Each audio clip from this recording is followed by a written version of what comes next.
नमाचिततलामलभूषणाय तुभ्यं नमस्ते जगतापरमेश्वराय तुभ्यं नमो जिन्भवो दधि शोषणाय सरस्वती नमस्तुभ्यं वरदे कामरूपिणी प्रवचनारम्भं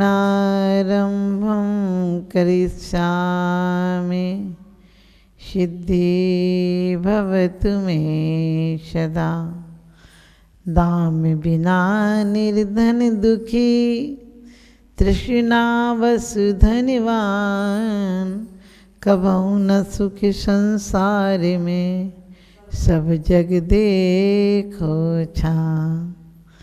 दाम बिना निर्धन दुखी तृष्णा बस धनवान।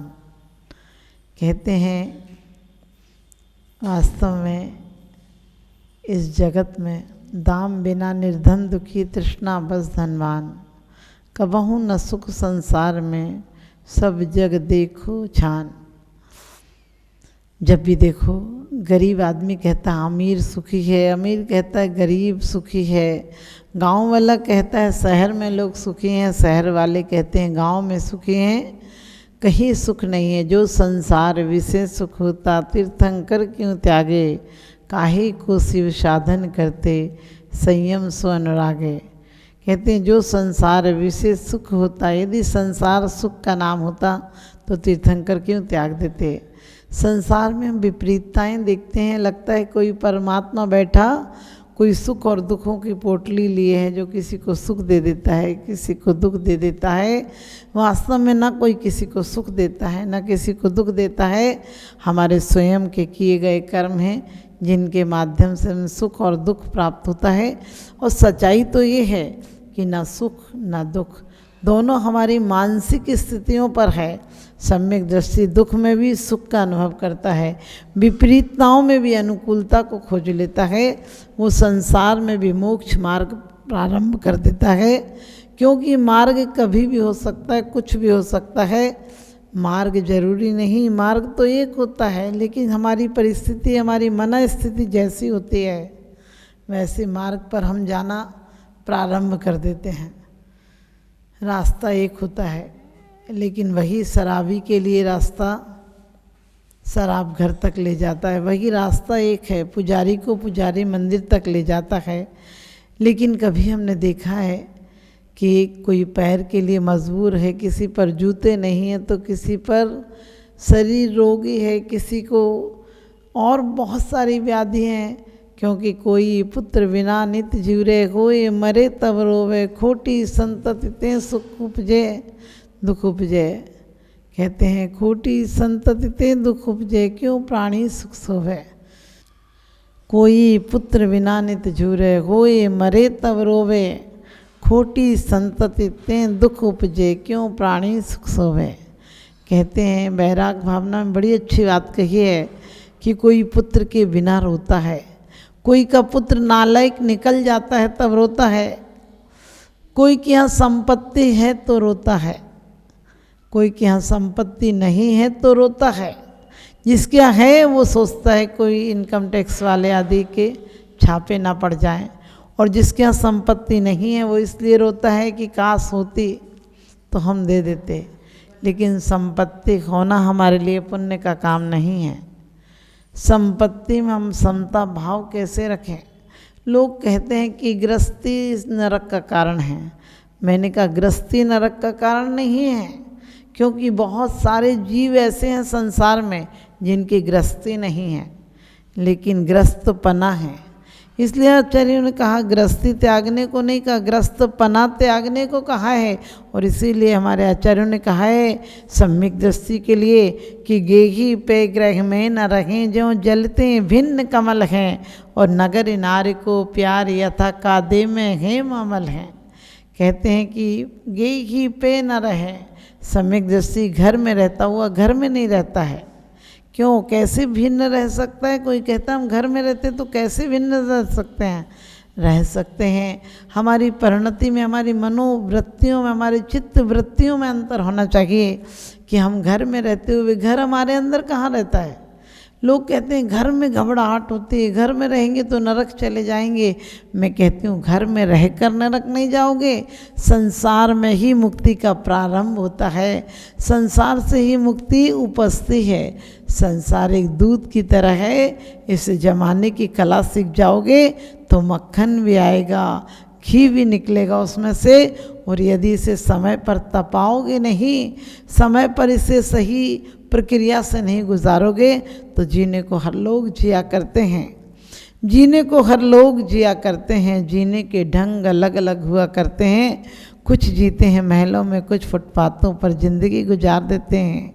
कुछ महलों में नींद की गोलियां लिया करते हैं, कुछ फुटपाथों पर बेखबर सोया करते हैं। ज़िंदगी में जीने के ढंग अलग अलग हुआ करते हैं। जो ढोंग से जीते हैं वो ज़िंदगी में किसी चीज़ को पाले, किसी वस्तु को पाले, किसी स्थिति को पाले, किसी व्यक्ति को पाले, वो सुखी नहीं हो सकते हैं। और जिन्हें जीने का ढंग आता है, जो सरलता से जीते हैं, शांति से जीते हैं, आनंद से जीते हैं, जीवन को महोत्सव बनाकर जीते हैं, इस जीवन को एक बहुत सुंदर सौगात है। 84 लाख योनियों में कहते हैं, रामायण में एक चौपाई आई है, बड़े भाग्य मानुष तन पावा, सुर नर पशु सब तरे सही आवा। बड़े भाग्य मानुष तन पावा, सुर नर पशु सब तरसई आवा। इसके लिए सुर नर पशु तरसते हैं, लेकिन आज इंसान को देखकर लगता है कि इंसान जानवर से भी ज़्यादा गिर गया है। इंसान ने अपनी प्रकृति को खो दिया।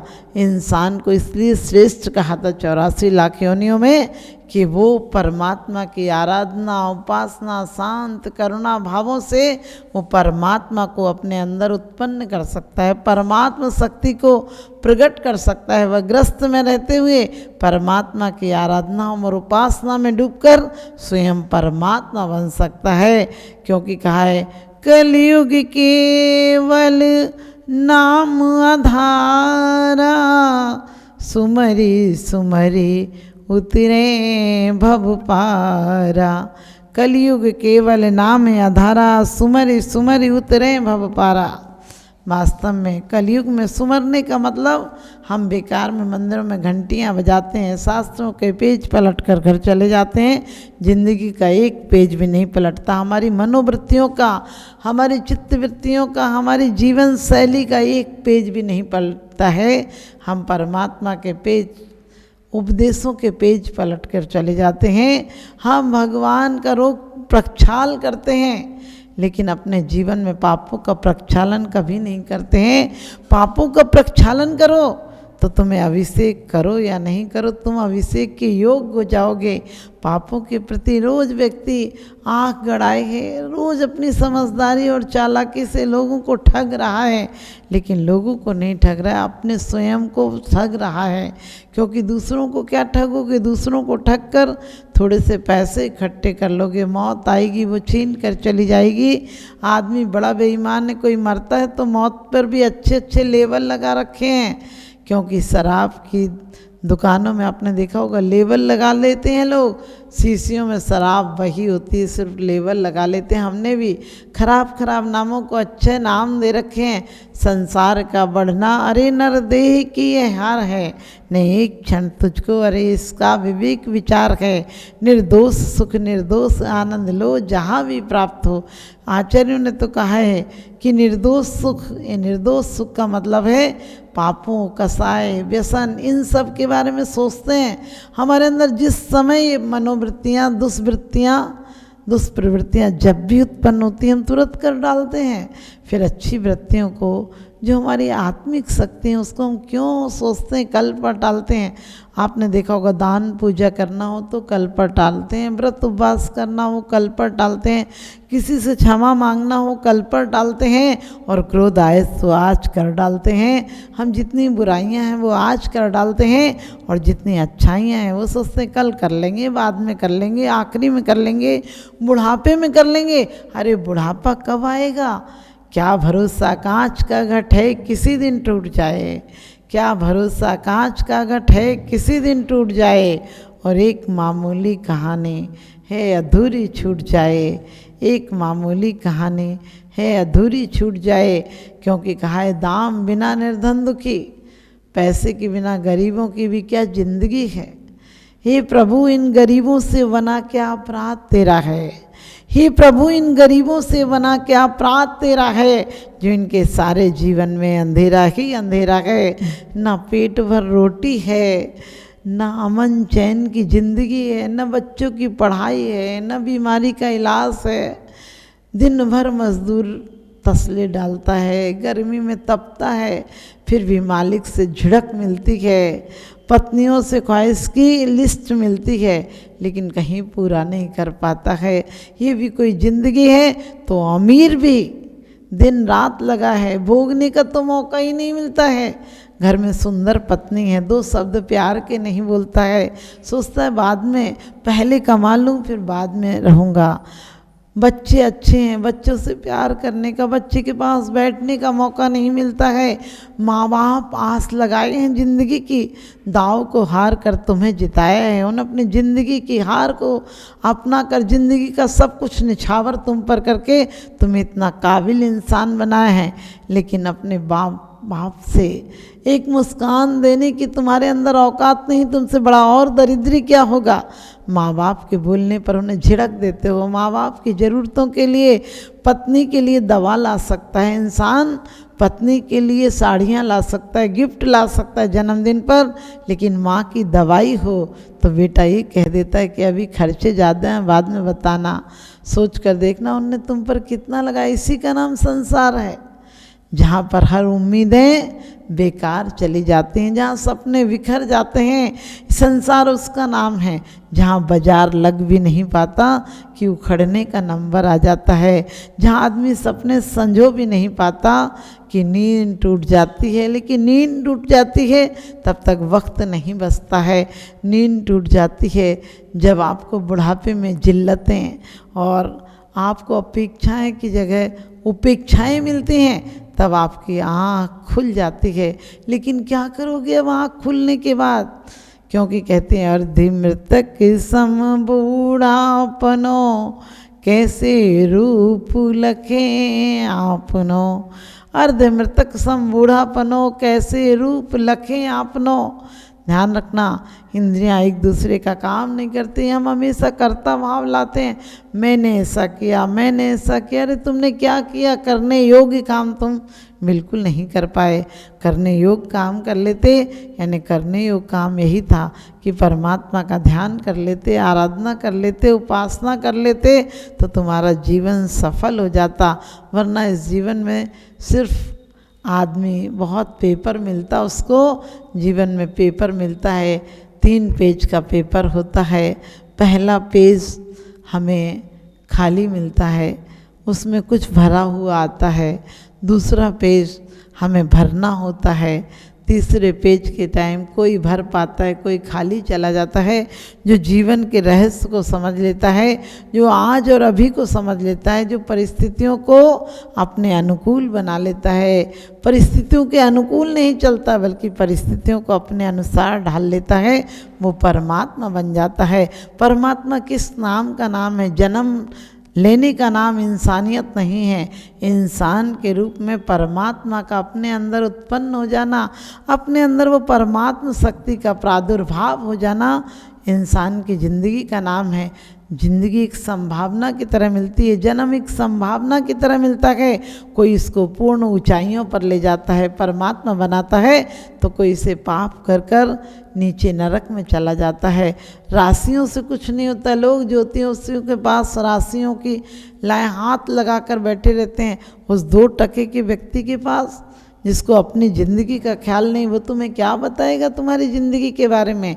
लेकिन ज़िंदगी के बारे में जानना है तो अपने कृत्यों को देखो। हमने किसी का दिल तो नहीं दुखाया, हमने किसी से बेईमानी तो नहीं की, हमने किसी का धन हड़प तो नहीं किया, हमारी किसी प्रवृत्ति से किसी के दिल को चोट तो नहीं आई। ये बात कर लोगे तुम परमात्मा हो जाओगे।